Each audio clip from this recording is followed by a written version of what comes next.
Le 12 juin 2019, le Premier ministre Édouard Philippe a prononcé devant l'Assemblée nationale une déclaration de politique générale qui vient débuter l'acte 2 du mandat présidentiel et qui a précisé la direction qu'allaient prendre les réformes pour les 3 dernières années du quinquennat, et plus particulièrement l'année 2019 et 2020. Le premier thème abordé était celui de l'écologie.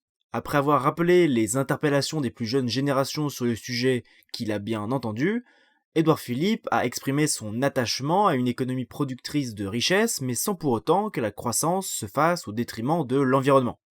Dans ce sens, le gouvernement va notamment proposer une accélération écologique avec 2 projets de loi sur les transports. La préoccupation énergétique est aussi présente puisqu'il confirme la fermeture de la centrale nucléaire de Fessenheim et le développement de projets éoliens, notamment en mer, dont les coûts d'installation semblent avoir récemment baissé.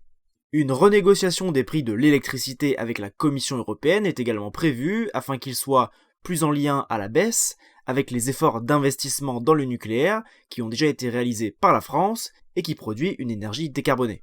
Les aides à la rénovation énergétique des habitations vont être remises à plat car elles ne profitent pas assez aux ménages les plus pauvres.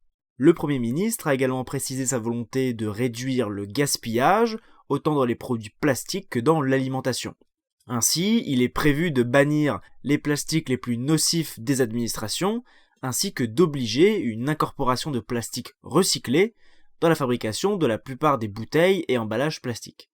Concernant l'alimentation, le Nutri-Score, qui a été expérimenté sur certains produits alimentaires, sera bientôt généralisé et obligatoire.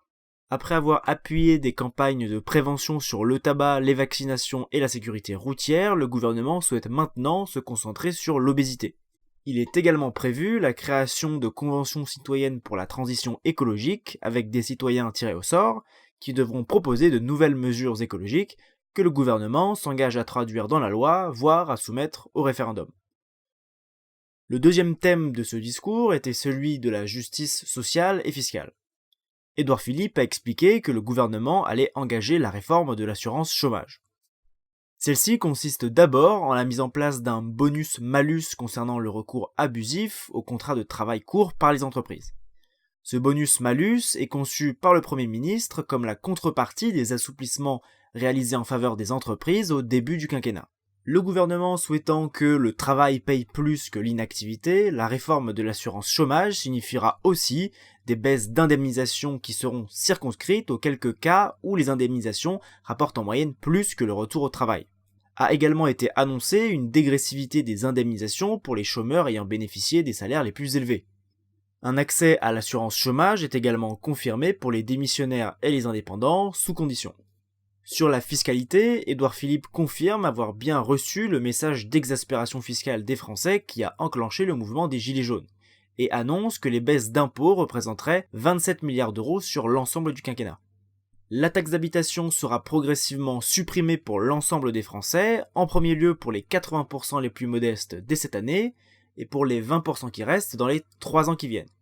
Une baisse de l'impôt sur le revenu sera également réalisée dans le prochain budget pour l'année 2020, qui se concentrera surtout sur les classes moyennes qui travaillent. Le taux d'imposition de la première tranche, qui représente environ 12 millions de foyers, sera abaissé de 3 points, soit environ 350 € de gain moyen par foyer, c'est-à-dire environ un tiers de l'impôt payé en moyenne.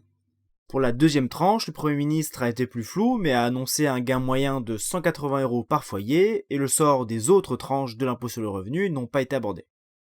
Des suppressions de niches fiscales vont également être engagées, et en particulier certaines niches anti-écologiques, au bénéfice des très grandes entreprises ou qui réduisent de facto les droits de certains salariés.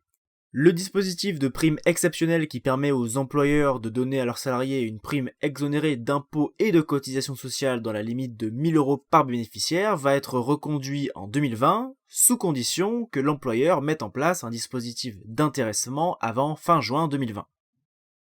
Concernant le plan pauvreté annoncé en septembre 2018 par Emmanuel Macron, Édouard Philippe a formulé la volonté du gouvernement d'ouvrir près de 30 000 places en crèche, de former 600 000 nouveaux professionnels dans le domaine, ainsi que de créer un service unique d'information des familles, leur permettant de connaître en temps réel les places de crèche disponibles sur le territoire.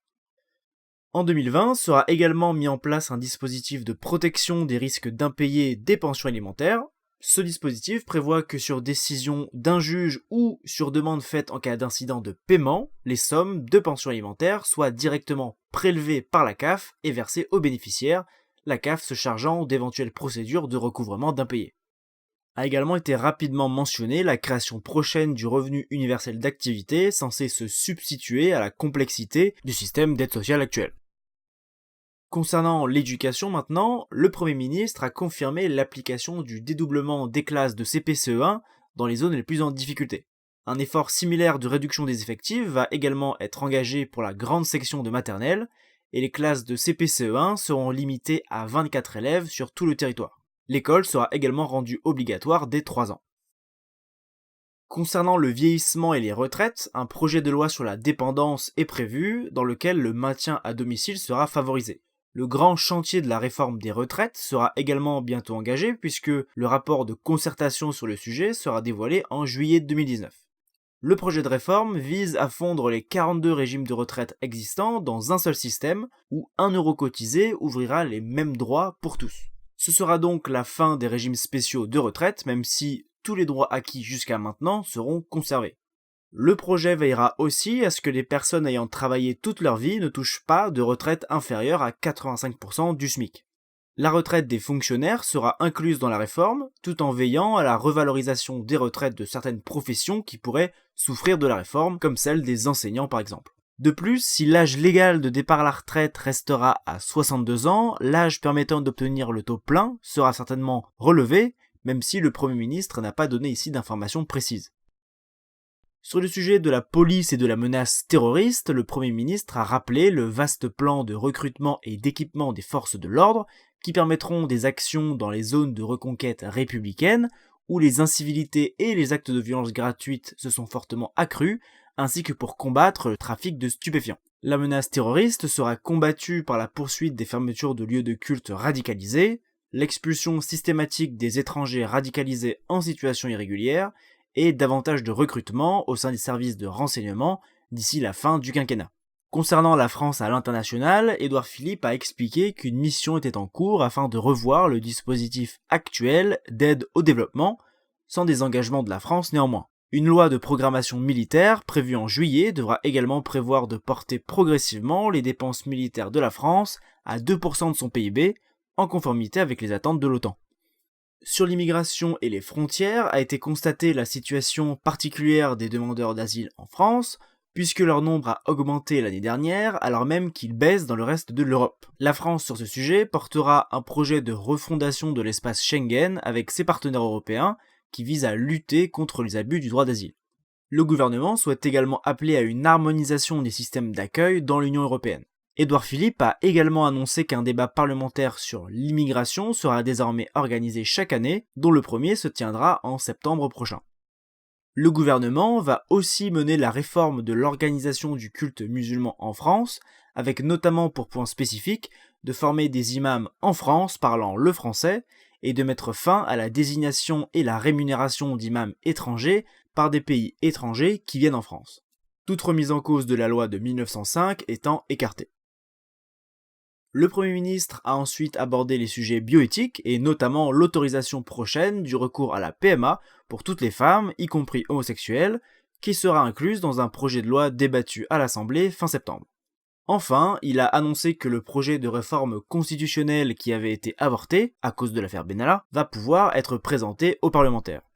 Édouard Philippe a abordé 5 thèmes majeurs de cette révision constitutionnelle, à savoir inscrire la lutte contre le changement climatique à l'article 1er de la Constitution, assouplir les possibilités de différenciation entre les territoires, la transformation du Conseil économique, social et environnemental en Conseil de participation citoyenne, qui serait chargé d'organiser des conventions de citoyens tirés au sort, une réforme de la justice consacrant l'indépendance du parquet et la suppression de la Cour de justice de la République, et enfin une réduction du nombre de parlementaires d'un quart contre un tiers auparavant.